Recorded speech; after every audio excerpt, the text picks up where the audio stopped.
ओम सहना भवतु सहनौ भुनक्तु सह वीर्यं कर्वावहै तेजस्विनावधीतमस्तु मा विद्विषावहै। ओम शांति शांति शांति। सर्वेभ्यो सर्वेभ्यो नमो नमः। आज की कक्षा में आप सभी का स्वागत है। चलिए,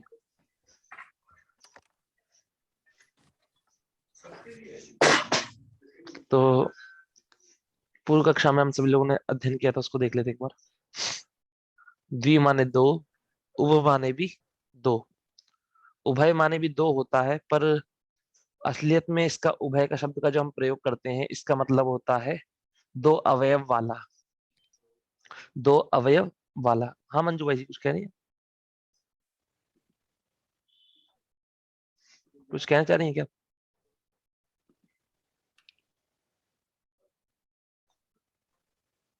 मैं बाद में मुझसे पहले पूछ लीजिएगा, मुझे जानना है।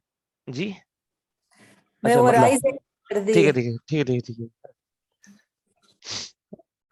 द्वि शब्द दो, उभद माने भी दो, दोनों। और उभय माने क्या है? दो अवयव वाला। दो अवयव वाला। अवयव माने समझ रहे ना? दो भाग वाला। द्विजः शब्द है। द्विजः मतलब ब्राह्मण, क्षत्रिय, वैश्य, पक्षी अथवा दांत। तो दो बार जन्म लेते हैं, इसलिए इनको द्विजः कहते हैं। क्या हो रहा है ये?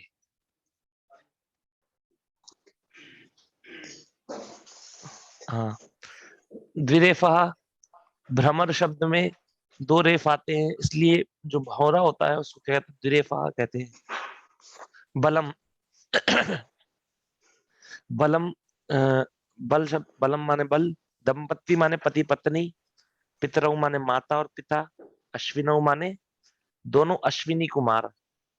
द्विवारम दो बार। युगलम जोड़ा। युगम माने भी जोड़ा और द्वंद्वम माने भी जोड़ा।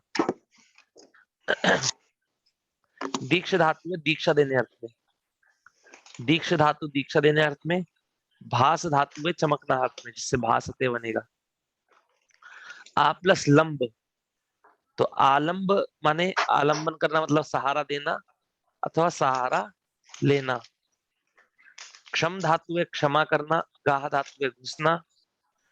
और स्रंस धातु है गिरना। और ध्वंस धातु का अर्थ है नष्ट होना। व्यथ धातु का अर्थ है दुखित होना। तो ये हमारे 8 धातु के अर्थ हैं। द्विधा माने दो प्रकार से। द्वयम द्वयम माने या द्वयी माने, द्वयम माने भी दो। द्विविधा माने दो प्रकार का। द्विगुणा माने दुगुना। ठीक है। दो शब्द के रूप याद करेंगे आप लोगों ने। लंग लकार का प्रयोग करना है, इसमें हमें लंग लकार का बहुत प्रयोग आएगा। द्वि और उभ शब्द सदा द्विवचन में ही आते हैं। द्वि और उभ शब्द सदा डाउट है द्विवचन। महोदय। क्या महोदय? हाँ, ये द्विजय माने ब्राह्मण भी होता है, क्षत्रिय भी होता है, वैश्य भी होता है। हाँ जी, क्योंकि क्षत्रिय, ब्राह्मण और वैश्य तीनों को, तीनों ही पहले गुरु परंपरा चलती थी, तो तीनों लोग उसमें सम्मिलित होते थे। ब्राह्मण भी, क्षत्रिय भी और वैश्य भी। तीनों सम्मिलित होते थे कि नहीं होते थे? गुरुकुल में जाकर के पढ़ते थे। बताइए। नहीं पता? तीनों के तीन पहले क्या होता था, जैसे राम भगवान, जैसे वो थे हमारे सुदामा जी। हाँ। सुदामा जी ब्राह्मण थे, पर कृष्ण भगवान तो क्षत्रिय थे। हाँ। ऐसे ही क्षत्रिय, वैश्य, तीन लोगों के लिए नियम था कि पहले तीन लोग, ये तीनों वर्णों के लोग गुरुकुल में जाकर अध्ययन करते थे। तो अध्ययन करने से पूर्व जब ये गुरु जी के पास जाते थे, गुरुकुल में प्रवेश करते थे, तो इनका यज्ञोपवीत संस्कार होता था। जब यज्ञोपवीत संस्कार होता है तो कहते हैं कि पुनः जन्म होता है, दोबारा जन्म होता है। कि अब जो बालक है उसने गुरु के गर्भ से जन्म लिया है, मतलब गुरु के पास गुरु उसके पिता है और विद्या उसकी माता है। तो वैसे इस परंपरा को कहते हैं दोबारा जन्म लिया है, तो उसका फिर दोबारा जन्म होकर के हाँ वो विद्या अध्ययन करता है गुरु के पास रह करके। ठीक है, तो इसलिए तीनों का नियम था कि ब्राह्मण भी करेंगे, क्षत्रिय भी करेंगे, वैश्य भी करेंगे, तीनों करते थे, इसलिए उनको द्विज कहते हैं। आज तो क्या है कि शादी के समय यज्ञोपवीत संस्कार कर देते हैं। इसमें शादी के शूद्र समय इंक्लूडेड नहीं है, नहीं, शूद्र इंक्लूड नहीं है उसमें। उन्हें शिक्षण का अधिकार नहीं था क्या? नहीं, शिक्षण का अधिकार गुरुकुल इत्यादि जाने में उनका यज्ञोपवीत संस्कार होने के लिए नहीं था उनका अधिकार।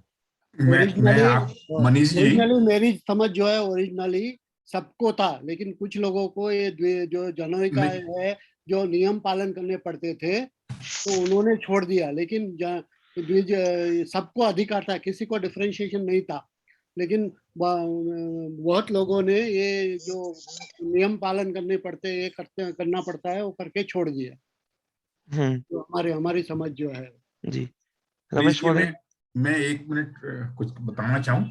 बोलिए बोलिए। हमें देखिए, ये बहुत कंट्रोवर्शियल विषय है जो उन्होंने उठाया है। मैं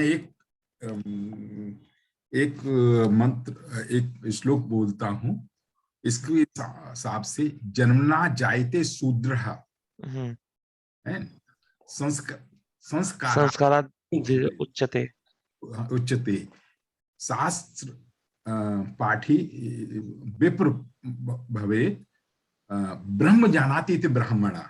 ये है कि सभी लोग जन्म से शूद्र पैदा होते हैं, जब उनका संस्कार हो जाता है उपनयन के माध्यम से और जब होते हैं और अध्ययन करने लगते हैं तो वो द्विज कहलाते हैं सभी, इसमें ये भेद नहीं है। और शास्त्र का अध्ययन करते हैं तो उसको विप्र कहते हैं, और जो ब्रह्म जानाति इति ब्राह्मणा, ये परिभाषा है इन वर्णों की जी। इसमें जो आप ये कह रहे हैं कि अधिकार नहीं था, सभी को अधिकार है। कुछ जो कर्म कांड के कुछ वो होते हैं उनका अधिकार जो है, जिन्होंने जो द्विज हो चुके, जिन्होंने अध्ययन कर चुके हैं या मान लीजिए जो उस संस्कार को प्राप्त कर चुके हैं, उनके लिए वो कर्म कांड का वो था। लेकिन जहां तक ब्रह्म की जानने का प्रश्न है, क्योंकि 2 भाग हैं वेदों के, एक कर्म और दूसरा ज्ञान कांड। सभी को अधिकार है और सभी को अध्ययन का अधिकार जी, ये स्थिति है। हाँ, पर जैसे पहले पढ़ते तो सभी थे, पर कर्मकांड का अधिकार केवल ब्राह्मणों को ही था, कर्मकांड करने का अधिकार। केवल अध्यापन का अधिकार केवल ब्राह्मण को था। हाँ, अध्ययन का अध्यापन कराने का मतलब पढ़ाने का भी, अध्यापन का, हाँ पढ़ाने का भी, और क्या कहते हैं ये और कर्मकांड इत्यादि करने का। जैसे कि भगवान राम थे, क्षत्रिय थे, उन्होंने सारी विद्याओं का अध्ययन किया, सारे शास्त्रों का अध्ययन किया। उनको क्या कर्मकांड कराना नहीं आता था, पर कराना आता था। फिर भी उन्होंने क्या करा, उन्होंने ऋषियों को बुलाया। क्यों? क्योंकि कर्मकांड ब्राह्मणों को बुलाया, क्योंकि वो कर्मकांड हम जो पहले के लोग, जो क्षत्रिय लोग पढ़ते थे, क्षत्रिय वैश्य, वो सिर्फ अपने ज्ञान के लिए पढ़ते थे, अपने ज्ञान के लिए पढ़ते थे, अपने उसकी आजीविका के लिए नहीं पढ़ते थे। पर लेकिन जो ब्राह्मण लोग होते थे वही कर्मकांड करने का उनको नियम था पहले। और जैसे भी आप लोग ने भी सुना भी है कि जब राम की क्या कहते हैं, जब रामेश्वरम में भगवान राम जी भगवान शिव की उपासना कर रहे थे और मंदिर का निर्माण कर रहे थे, तो उस समय भी उन्हें क्या कहते हैं, रावण की जरूरत पड़ी थी ब्राह्मण के रूप में। तो उस समय भी उन्होंने रावण का जब आह्वान किया था, तो रावण ने अपना कर्म भी निभाया था। उसने ये नहीं देखा था कि मैं शत्रु हूँ, तो वो यजमान बन करके गया, वो क्या कहते हैं, वो गया था ब्राह्मण बन करके, ब्राह्मण, और उसने कर्म किया। और उसने कर्म करके उसको ये भी पता था कि बिना पत्नी की पूजा सफल नहीं होती, तो लेकर भी गया था।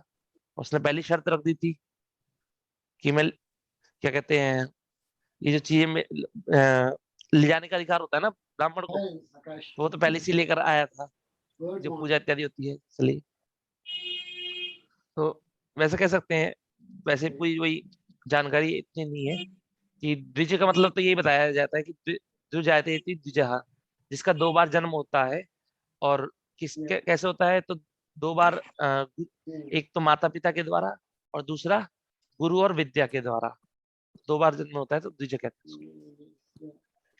चलिए, तो द्वि और उभ शब्द सदा द्विवचन में आते हैं, और उभय शब्द जो है वो तीनों वचनों में आता है।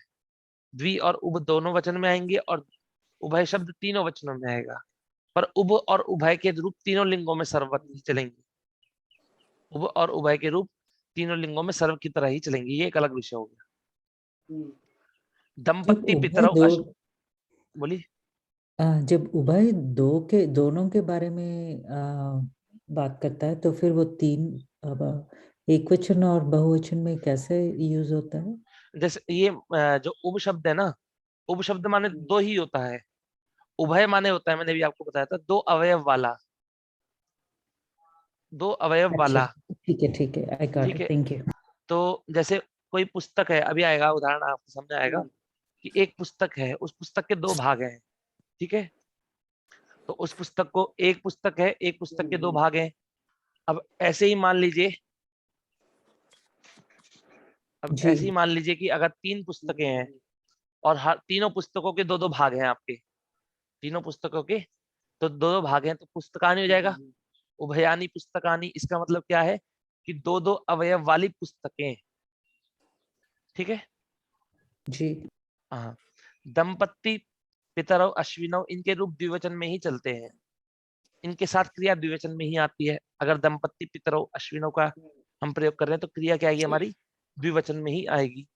और द्वंद्व द्वंद्व द्वय युगल युग द्वंद्व, ये चारों 2 अर्थ का ही ज्ञान कराते हैं, और ये शब्द जब अंत में जुड़ जाएंगे तो केवल नपुंसक लिंग एक वचन ही रहेगा और क्रिया भी एक वचन ही रहेगी, ठीक है। तो जैसे छात्र द्वयम, छात्र तो 2 हैं पर क्रिया क्या है, छात्र द्वयम जुड़ने के बाद में क्रिया क्या है, पठती ही चलेगी, एक वचन। चलिए, सापेक्ष, यत और तत् शब्द सापेक्ष है, मतलब कि यत शब्द का जब प्रयोग करेंगे जिस लिंग में विभक्ति में होगा तो उसी का ही तत् शब्द का भी उसी लिंग और विभक्ति में ही होगा।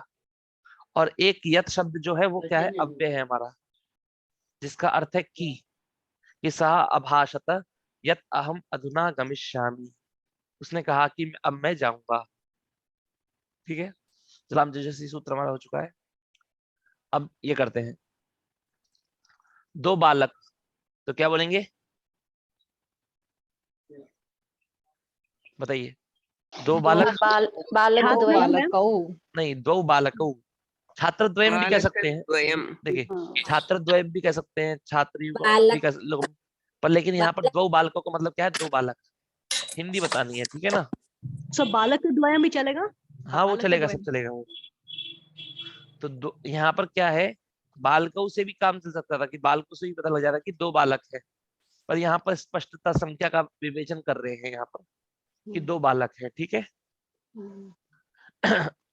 अब देखिए, द्वे बालिके, द्वे बालिके मतलब 2 बालिका, द्वे पुस्तके, 2 पुस्तकें, द्वाभ्याम बालकाभ्याम, द्वाभ्याम बालकाभ्याम, द्वाभ्याम बालिकाभ्याम च पुस्तकानि वितर। इसका मतलब क्या है, 2 बालक को और 2 बालिकाओं को पुस्तकें 2, ठीक है। एतयोः द्वयोः छात्रयोः रामः पटुतरः, तो एतयोः द्वयोः, तो इन दोनों छात्रों में राम क्या है, पटुतरः है कि नहीं है। तो एतयोः द्वयोः छात्रयोः, यहाँ पर 2 छात्र द्वयोः का विवेचन किया, वरना ये कर सकते थे एतयोः छात्रयोः, स्पष्ट हो जाता कि इन 2 छात्रों में, पर फिर भी स्पष्टता के लिए दे रहे हैं हमको कि इन 2 छात्रों में राम पटुतरः है। दंपत्ति भ्रमतः, दंपत्ति भ्रमतः महोदय पटुतर बोला तो क्या होता है? मतलब चतुर, दोनों में चतुर, अच्छा हाँ, वो है ना, क्या कहते हैं, द्विवचन, हाँ द्विवचन विभज्योपपदे तरबीय सुनो तरफ, हाँ तर प्रत्यय हुआ है, जब दो लोगों में से किसी एक को छाटते ना तो तर हाँ। प्रत्यय करते हैं, समझ। ठीक है। कंपैरिजन। हाँ, कंपैरिजन। दंपत्ति भ्रमतः, पंचमी विभक्ति में आता है सर? पंचमी विभक्ति में भी आता है, षष्ठी में भी आ जाता है, अच्छा अच्छा। ठीक है। पितरौ आगच्छतः, पर वैसे तो पंचमी विभक्ति के अनुसार पंचमी होनी चाहिए, एताभ्याम द्वाभ्याम छात्राभ्याम रामः पठुतरः, पर लेकिन षष्ठी का प्रयोग जो होता है ना, षष्ठी का सामान्य में भी प्रयोग हो ही जाता है उसमें, मतलब सप्तमी का हो गया भाई, एतयोः द्वयोः छात्रयोः, इन दोनों छात्रों में राम पठुतर है सप्तमी का। पितरौ आगच्छतः, तो पितरौ माने माता पिता, आगच्छतः तो आते हैं या आ रहे हैं। अश्विनौ बलम वितरताम, इसका मतलब क्या है? अश्विन कुमार दोनों ने बल दिया, अश्विनी मतलब दोनों अश्विन कुमार बल दे, प्रदान करे। प्रदान करें, ठीक है ना। अब वो अपने लिए मांग रहा है कि किसके लिए मांग रहा है, कामना कर रहे हैं। अश्विनौ बलम वितरताम, उभौ बालकौ उभयं पुस्तकम पठतः। अब देखिए, उभौ बालकौ उभयं पुस्तकम, तो यहाँ उभय उभौ बालकौ मतलब हो गया दो बालक। ये रहेगा ऑर्गेनिक्स रहेगा, which will not crystallize, which will हाँ, not crystallize. तो Even if you उभौ बालकौ माने दो दो बालक, उभयम पुस्तकम माने दोनों पुस्तक, दो मतलब उभयम एक ही पुस्तकम पुस्तक माने के दो भाग। हाँ, ऐसी पुस्तक जिसके दो भाग हैं। उभयम पुस्तकम का मतलब क्या है कि ऐसी पुस्तक जिसके दो भाग हैं, उभयम पुस्तकम। और यदि बोला उभयानी पुस्तकानी, तो इसका दोनों मतलब क्या पुस्तक, है कि दोनों ऐसी पुस्तक। पुस्तक जिसके दो भाग हैं, ऐसी कई सारी पुस्तकें हैं, ठीक है मतलब उभयान दो अवयव वाली पुस्तक या दो अवयव वाली पुस्तकें, इसका अर्थ ये होता है। उभयानी पुस्तकानी पठतः, तो दो बालक हैं इसलिए पठतः का प्रयोग किया हमने। अब देखिए, पशु युगलम, पशु युगम, पशुदंदम, पशुद्वयम, पशुद्वयी वा अत्र चरति, इसका मतलब पशुओं पशु का जोड़ा, यहाँ घूमते हैं। पशु जोड़ा या पशु दो, दो पशु, ठीक है, वो यहाँ चलते हैं। तो हम उनके लगने के बाद में क्या हुआ कि नपुंसकलिंग एक वचन और क्रिया भी नपुंसकलिंग एक वचन ही। द्विजः शिष्यम अदीक्षत, द्विज ने शिष्य को दीक्षा दी, अदीक्षत मतलब दीक्षा दिया। आलम्बत च सहारा दिया, आलम्बत च सहारा दिया। शिष्यश्च अवर्धत, और शिष्य बड़ा और प्रसन्न हुआ। समझ में आया? द्विजः शिष्यम अदीक्षत, दीक्षा देने अर्थ में धातु है कि द्विज ने शिष्य को दीक्षा दी। और आलम्बत च, आंग उपसर्ग लम धातु है, क्या कहते हैं, सहारा देना के लिए। तो जब दीक्षा देते तो गुरु ही तो सहारा देता है, तो सहारा दिया शिष्य और सहारा दिया। फिर क्या बोला? शिष्यश्च अवर्धत, और शिष्य बड़ा। अमोदत च, और प्रसन्न हुआ। बोलिए। हाँ जी गीतांजलि। द्विजः शिष्यम अदीक्षत द्विवचन में आनी चाहिए ना? क्यों आएगा द्विवचन में? द्विजः नहीं नहीं नहीं नहीं, हाँ। वो नहीं कहा। ये द्विजा मतलब एक ही व्यक्ति है। ओके, एक वचन में आएगा द्विजः। हाँ, वो द्विजा क्यों बोलते हैं उसे? वो इस कारण से कि दो बार जन्म होता है, इस कारण से, ठीक है ना जी। धन्यवाद। हाँ जी। तो अब आगे है नगरम अध्वंसत, इसका मतलब क्या है? नाश किया। नाश के, नगर ध्वंस नाश हुआ। नहीं, आगे का पढ़ेंगे तभी किया ही बोलेगा ना। आगे वो पढ़ेंगे तो हाँ, ठीक लगता है, है नाश किया रहेगा। हाँ, नगरम अध्वंसतन, नगर नष्ट हुआ, नराह अव्यथंत च, इसका मतलब क्या है? दुखी हुआ, सब लोग नराह दुखी हुए, मनुष्य दुखी बहुत हुए, दुखी हुए, हुए, मनुष्य दुखी मनुष्य हुए, दुखी दुखी हुए, हुए, तो अव्यथ अव्यथ अव्यथंत। अव्यथताम अव्यथंत अव्यथता अव्यथताम, एक सेकंड, हेलो महादेव महाराज जी,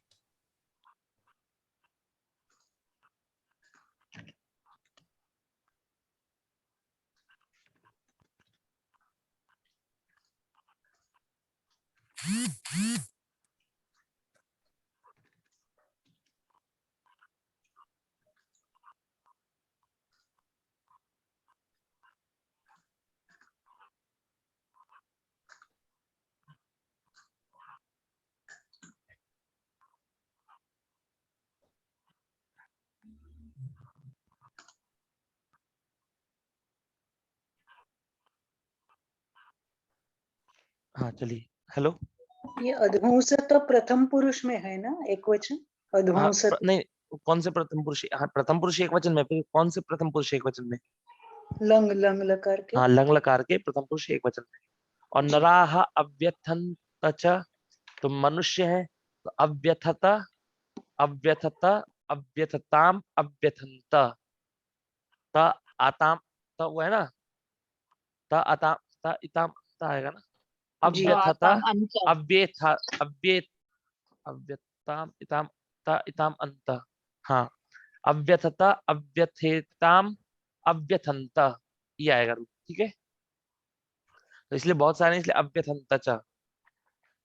सिंहः वनम गाहते, सिंहः वनम गाहते, इसका मतलब क्या है?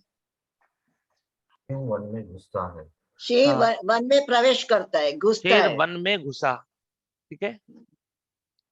छात्रश्च जलम गाहते, और छात्र जल में जाते हैं, घुसे। यहाँ पर वने हो सकता है, वने भी हो सकता है, जले भी हो सकता है, कि वन में घुसे, या वन मतलब यहाँ पर अगर हम इसको कर्म मानेंगे, कर्म की विवक्षा करेंगे, तो वनम बन जाएगा, कि वन कहाँ घुसने की क्रिया के द्वारा वो क्या चाहता है? वन चाहता है, घुसने के लिए उसे क्या चाहिए? वन चाहिए। तो वन, वन को क्या कहते हैं? वन को कर्म बनाया हमने तो वनम कर दिया, और जल को कर्म बनाया तो जलम कर दिया। पर यदि हम अधिकरण बनेंगे, आधार बनाएंगे कि वन में, तो क्या हो जाएगा? जले, कि वने वने वने जले। बन जाएगा और जले हो जाएगा, ठीक है। मनीष जी, मनीष जी, गंतव्य में तो द्वितीय ही आएगी ना? किसमें? गंतव्य स्थाने द्वितीय अस्ति खलु। गंत गंतव्य, हाँ, तो गति अर्थ में जब यूज करते हैं तब द्वितीया तो होती है। वने वने वो कर सकते हैं क्या? वनम ही होगा। गत्यार्थ है। गत्यर्थ कर, अच्छा आप मतलब द्वितीय चतुर्थ हो, हाँ, द्वितीय चतुर्थी, हाँ, वनम वनाए हो सकता है, वनम वनाए हो सकता है, और वने भी हो सकता है, ये गत्यर्थ धातु है ना हमारी। अच्छा, पर अभी, हाँ।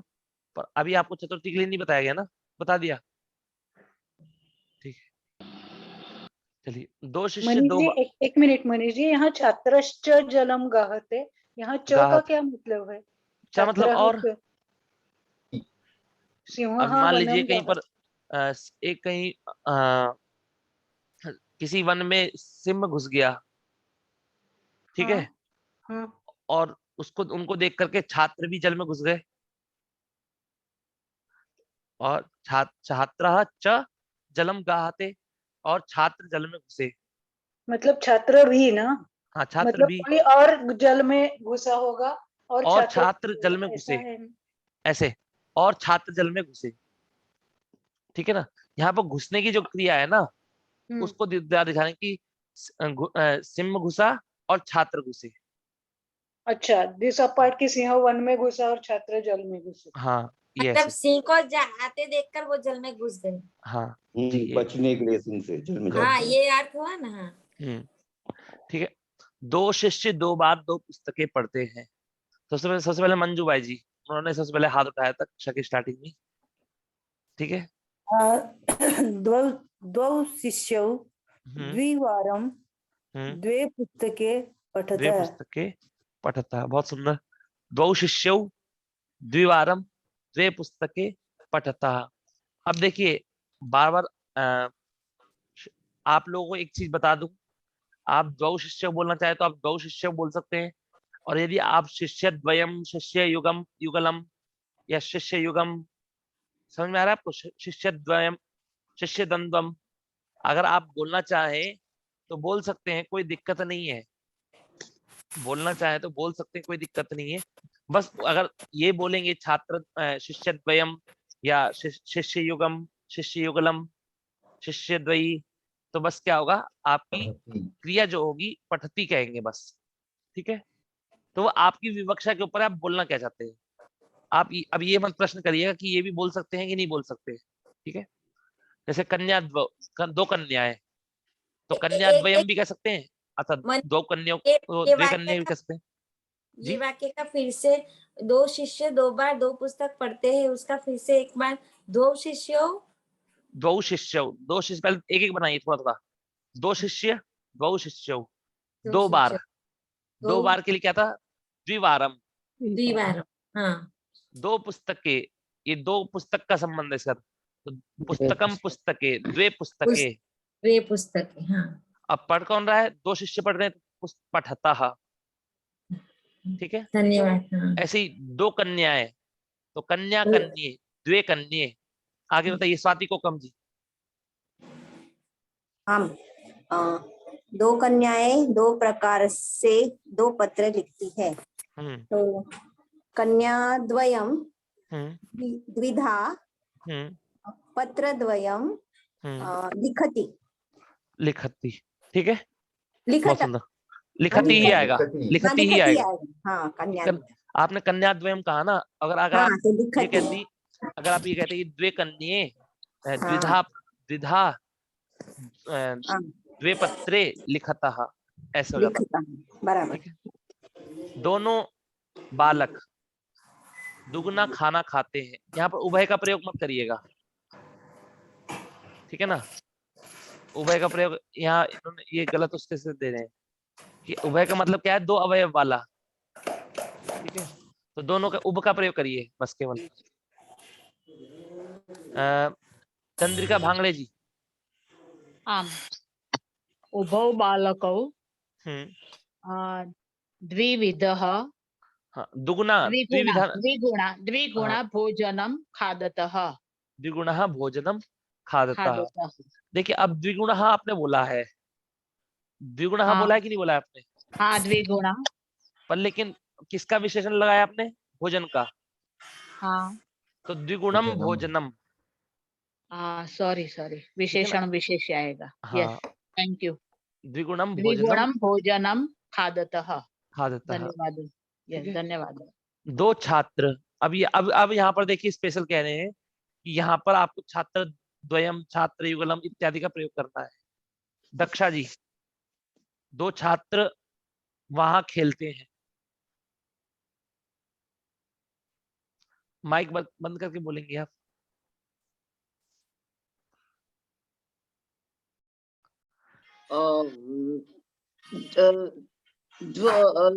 द्वियुगलम, नहीं द्वियुगलम नहीं बोलेंगे, द्वियुगलम नहीं बोलेंगे, छात्र युगलम, छात्र युगम, छात्र द्वयम, छात्र द्वयी। अच्छा, छात्र युगल, छात्र युगल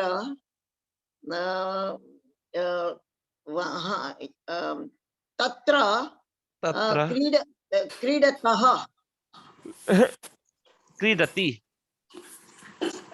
क्रिया एक वचन ही आएगी ना। छात्र युगलम बोला तो आप,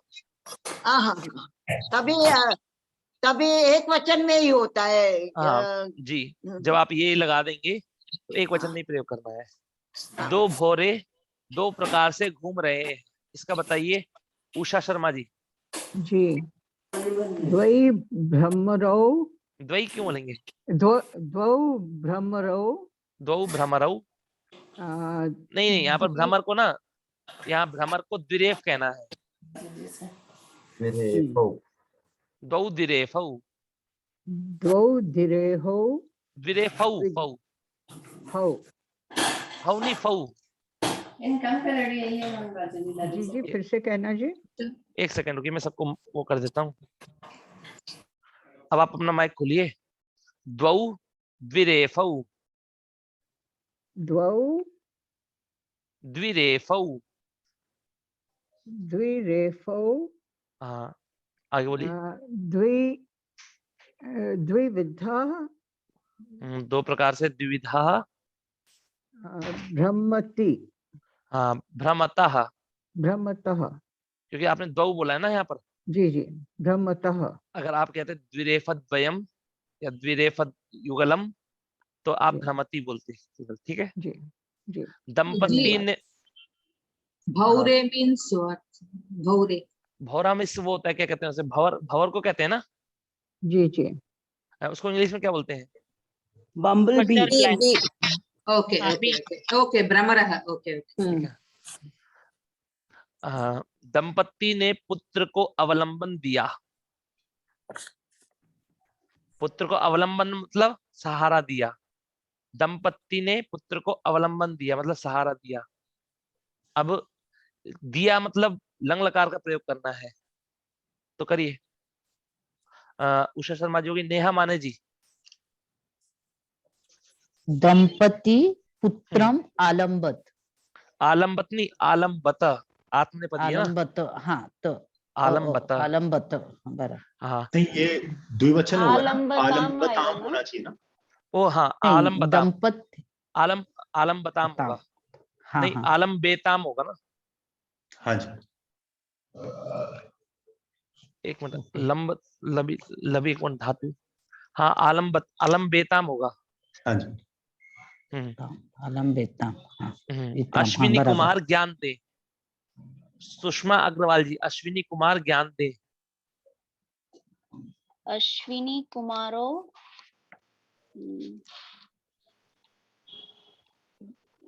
ज्ञान दे का क्या आएगा? वितरेताम। वितर शब्द का प्रयोग कर लीजिए। हाँ ज्ञानम वितरेताम। हाँ जैसे हमने यहाँ पर देखिए, यहाँ पर इन्होंने वितरताम का प्रयोग किया है। ये क्यों ऐसे किया? अश्विनो बालम रताम।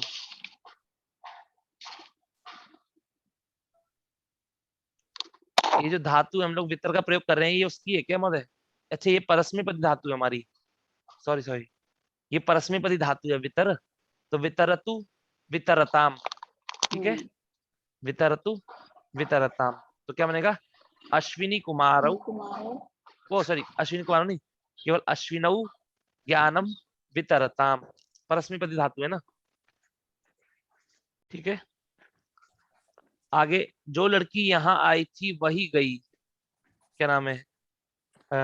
संदीप महोदय। महोदय वो वितरेताम होगा ना? नहीं, वितर शब्द धातु वितर क्या है शब्द हमारी? हाँ वितर है, लेकिन इताम प्रत्यय है ना। नहीं, धातु देखिए,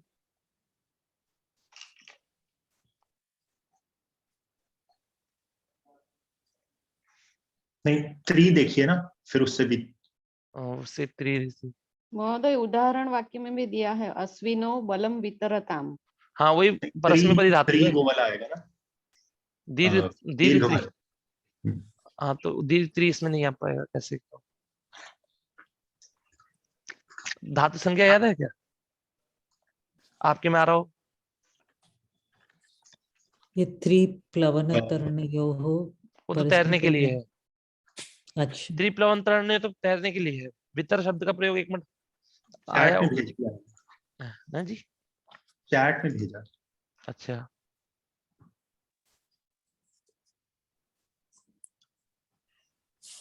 त्रिप्लवन तरणयोः तरती, तो अगर इसमें भी उपसर्ग लगाते तो वितरती हो जाएगा। इसमें उपसर्ग लगाएंगे तो उपसर्ग आता है तो ये बदल जाता है ना, अर्थ बदल जाता है। हाँ तो इसका मतलब परस्मैपदी धातु ही है ना हमारी, तो वितरतु वितरताम, वितरताम बनेगा आपका, ठीक है महोदय। आत्मनेपदी धातु विधिलिंग में लेते हैं तो क्या बनेगा? अगर विधिलिंग में लेते हैं तो फिर देखिए विधिलिंग में क्या हो जाएगा? वितर है तो बनेगा ना, वितरेताम, वही बनेगा ना, वितरेताम ही बनेगा। वितरयेताम बनेगा। वितरेताम नहीं, वितरेताम। इताम यू होगा ना वहां पर, इताम वहां पर हो जाएगा। हाँ परस में वितरेता हाँ जी, तो वितरताम भी बोल सकते हैं, वितरेताम भी बोल सकते हैं हम, क्योंकि देने के लिए कह रहे हैं ना, तो लोट और विधिलिंग दोनों प्रयोग कर सकते हैं। जो लड़की यहाँ आई थी वही गई, क्या नाम है आपका? या बाला अत्रागच्छत सा गच्छत, सा सा अगच्छत। सा अगच्छत, तो यहाँ पर किस चीज का प्रयोग दिखा रहे हैं? मतलब लंग लकार का।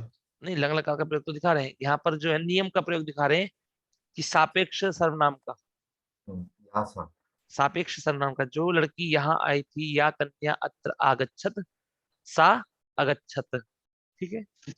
जिस मनुष्य में जी, यत और तत आएगा ना कि हाँ वो यत और तत है ना, यत को ही तो या बना स्त्रीलिंग में, स्त्रीलिंग को या जो बना है स्त्रीलिंग में तो बना, वही उसी में तो बना है। जिस मनुष्य में विद्या है उसमें बल है, जिस मनुष्य में विद्या है उसमें बल है। आगे शिल्पा पटेल जी। यस्मिन मनुष्य आएगा। हाँ जी, हाँ जी, यस्मिन मनुष्य। यस्मिन मनुष्ये विद्याम अस्ति तस्मिन बलम अस्ति। तस्मिन बलम अस्ति, ठीक है।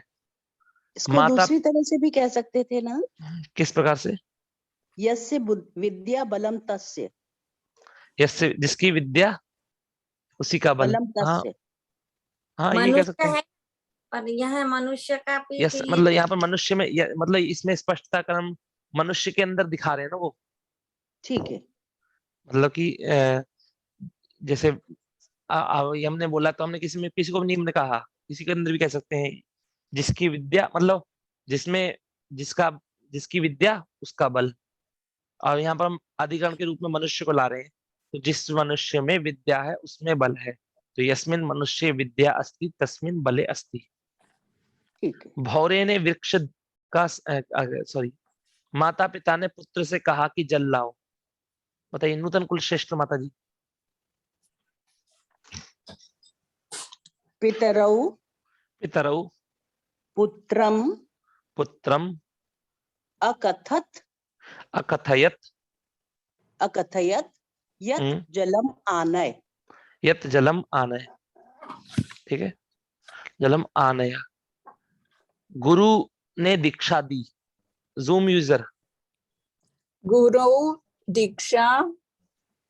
गुरु क्यों होगा? गुरु गुरु क्यों होगा? गलत गुरु आप गुरु होगा अकेला। नहीं, गुरु आप गलत बोल रही हैं। एक वचन तो सही बोल रही हैं आप, गुरु गलत बोल रही है। गुरु गुरु आप गुरु शब्द दीर्घ कर रही हैं, अंतिम में गुरु कर रही हैं आप। गुरु नहीं होता है, गुरु। हाँ, तो गुरु क्या है फिर? ने दीक्षा दी। अदीक्षत। अदीक्षित। हाँ, अदीक्षत। अदीक्षत नहीं, अदीक्षत। सूर्य चमका। हाँ, सूर्य चमका। सुधा तुम्बे जी। सूर्यः अभासत। अभासत। भौरे ने वृक्ष का सहारा लिया।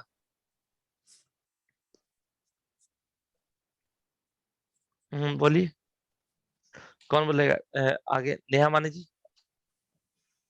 बोलता हूँ जी, बोलिए महोदय। भौरे ने वृक्ष का सहारा लिया। हाँ जी। दुरेफ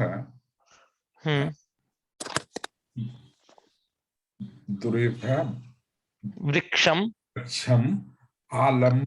आलम्बत। ठीक है। राजा ने चोर को क्षमा कर दिया। जलपाजनी जी हैं क्या? महोदय हूँ, लेकिन बहुत पीछे आवाज है तो बोल नहीं पाऊंगी। ठीक है, चलिए कोई नहीं। और कोई अन्य? क्या नाम है? किशोर महोदय, गीतांजलि जी। थोड़ा काम में हूँ, सुन रहा हूँ। ठीक है महोदय। गीतांजलि जी। जी। राज्ञः राज्ञः मत करिए, नृपः का प्रयोग करिए, क्योंकि राजा का भी प्रयोग नहीं करा हमने। नृपः। नृपः चोरम चोरम अक्षमत अक्षमत, क्योंकि क्षमा करने के लिए क्षम धातु का प्रयोग किया गया है। हाँ ठीक है, अक्षमत आत्मनेपदे में अक्षमत। अक्षमत बालक जल में घुसा। अगला कोई मैं करूं? बोलिए मैं बोलिए। बालक है जलम गाहते। गाहते नहीं, अब आपने घुसा मतलब कि वो कर घुस चुका है वो। अगाहत। अगाहत। अगाहत। बालक है जलम अगाहत। अगाहत।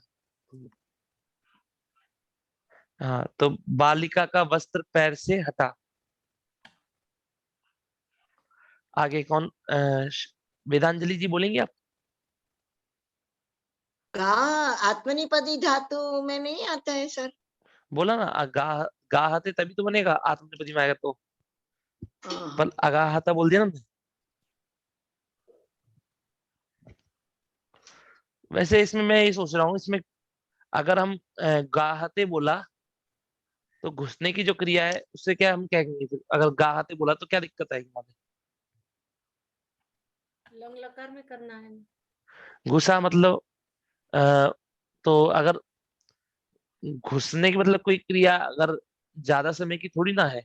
हाँ जल तो गाहते भी कर ही सकते हैं। गाहते भी कह ही सकते हैं ना, मेरे हिसाब से जो लग रहा है मेरे को, हाँ कि हाँ जैसे कहा जाए, देखिए हम पानी के अंदर घुसते हैं तो एक समय पहले बाहर होते हैं और एकदम से ही तुरंत अंदर चले जाते हैं। ठीक है ना? तो अगर हम गाहते कहेंगे तो कोई दिक्कत तो है नहीं वैसे, और वरना अगाहता कहेंगे तो भी कोई दिक्कत नहीं है, घुस चुका है, कोई दिक्कत नहीं होनी चाहिए वैसे दोनों में। बालिका का वस्त्र पैर से हटा। जल्दी करिए, टाइम बहुत हो रहा बालिकायाः वस्त्रं है। पादाभ्याम पादाभ्याम, पैरों से नहीं, पैर से बस। पादात् अत्रंसत अश्रमसत। अश्रमसत। ठीक है, ठीक है। अब देखिए हटा का मतलब क्या है। अश्रमसता का अर्थ हम अश्रमसता क्यों ले रहे हैं? क्योंकि हटा और गिरा, गिरने के लिए अश्रमसता का था ना, कि नहीं था? गिरने के लिए श्रम धातु का प्रयोग था। तो जब हल्का सा गिरेगा तो नीचे गिर जाएगा कि नहीं गिर जाएगा? हट जाएगा। ठीक है ना? तो अब वृक्ष गिर गया और बालक दुखित हुआ। आगे बताइए भरत महोदय, जल्दी जल्दी कंप्लीट करिए इसको। अपतत। वृक्ष गिर गया। वृक्ष अपतत। आश्रम सत कह दीजिए वृक्ष। और वृक्ष का गिरना, तो इसका मतलब क्या है कि ध्वंस ही होना है ना। अच्छा अच्छा अच्छा। वृक्ष अध्वंसत बोल सकते हैं। वृक्ष अध्वंसत। बालक अव्यथित। बालक अव्यथित। अव्यथत। अव्यथत। ठीक है। चोर को शंका हुई, वह डरा, कांपा और भागा। बताइए भरत महोदय आप। चोर को शंका हुई। भरत महोदय नहीं है? संदीप महोदय आप बोलिए। चौरः अशंकत। चौरहा क्यों बोल रहे? चौरहा बोलिए ना। चोरः अशंकत सः डरा। डरा मतलब भी भय धातु है, अभिभेद कर दीजिए। हाँ जी, अभिभेद। कांपा भी भय, अभिभेद। कांपा क्या है? वेप्री कंपने। वेप्री कंपने। अवेपत। वेप्री कंपने ना महोदय। ओके, अवेपत। अवेपत और भागा अधावत। नहीं, पलायन किया मतलब उसको है पलायत। अपलायत। हाँ, अब यहाँ पर देखिए, जो मैं आपको बताना चाहता हूँ कि अपलायत नहीं बनेगा यहाँ पर। क्यों नहीं बनेगा महोदय? अब आप बता सकते हैं क्यों नहीं बनेगा अपलायत? उपसर्ग पूर्व जो लागू चल रही है। हाँ नहीं, किसने बोला कि उपसर्ग पूर्वस्थी? अहम शारदा जी बिल्कुल, क्योंकि समझ नहीं आया, दोबारा बताएंगे? बिल्कुल। देखिए हमारा उपसर्ग क्या है महोदय? परा परा एक सेकंड ये फोन आ रहा है।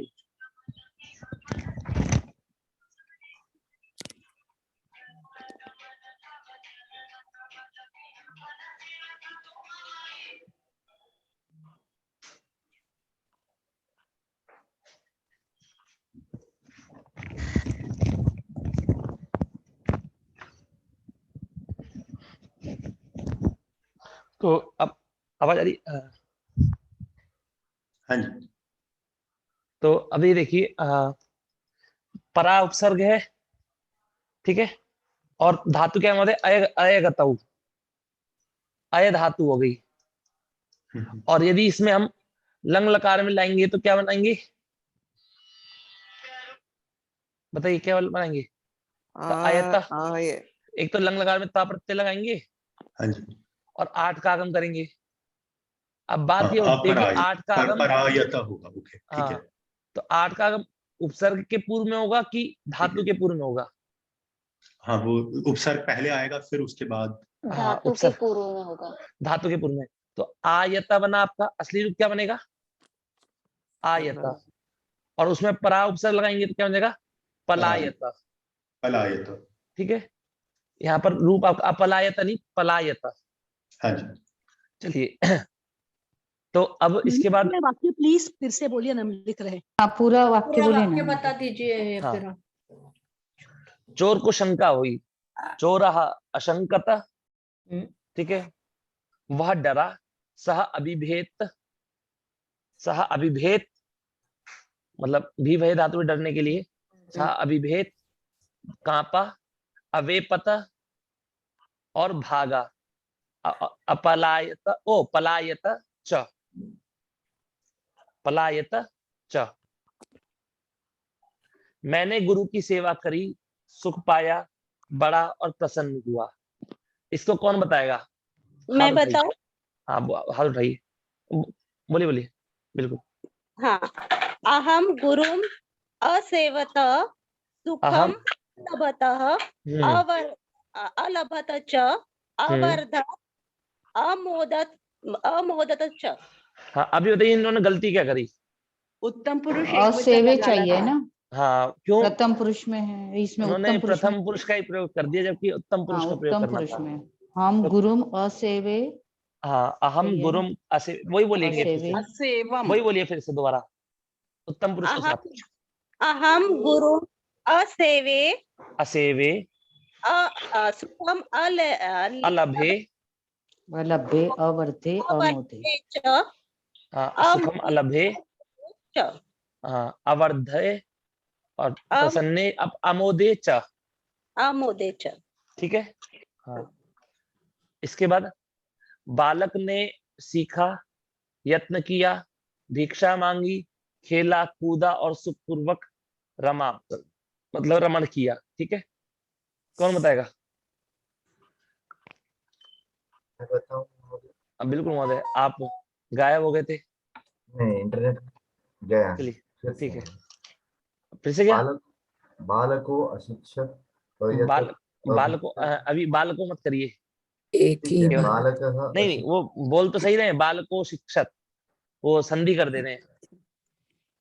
बालकः अशिक्षत अयतत अभिक्षत अक्रीडत अपूर्दत सुखेन अरमत च। सुखेन पूर्वकम अरमत च। अरमत च, ठीक है। रमते अरमत और सुख पूर्वकम। हाँ, सुखेन पूर्वकम मतलब सुख पूर्वकम कहेंगे, सुख पूर्वकम कहिए, सुखेन पूर्वक, या सिर्फ सुखम भी कह सकते हैं। सुख पूर्व, हाँ सुखम कह सकते हैं, सुखम अरमत। यत्न किया का क्या बोला उन्होंने? अयतत, अयतत, अयतत, अयतत। फिर से पूरा वाक्य क्या बना हमारा? पालक। हाँ, अब भरत महोदय आप एक्सप्रेस को ना थोड़ा धीरे कर दीजिए। ओके, बालकः अशिक्षत अयतत अभिक्षत अक्रीडत अपूर्दत। भैया फोन। हाँ, सुखेन लिखा था मैं सुखपूर्वक कई बार अरमत च। वहां से उठ के लिख रहा है। ठीक है, तो बालकः अशिक्षत अयतत अभीक्षत अक्रीडत, क्रीडति बनता है ना, वो हाथ में बोलेंगे अक्रीडत, अकूर्दत, कूर्दते, अकूर्दत और सुख पूर्वकम अरमत। ठीक है, चलिए इतना हो गया आज का। यहाँ देखिए छात्र अशुद्ध वाक्य में छात्र द्वयम क्रीडतः कर दिया, पर लेकिन क्या होगा, क्रीडति होगा आपका। दंपति पुत्रम अभाषत नहीं होगा, अभाषेताम। क्या होगा, अभाषेताम। या बाला आगच्छत सह नहीं, या बाला आगच्छत सा। ठीक है, चलिए चले आज इतनी कक्षा रखते हैं। रचनावत कौमुदी की अगली कक्षा लिट लकार की प्रारंभ करते हैं। मनीष महोदय, अभी दंपति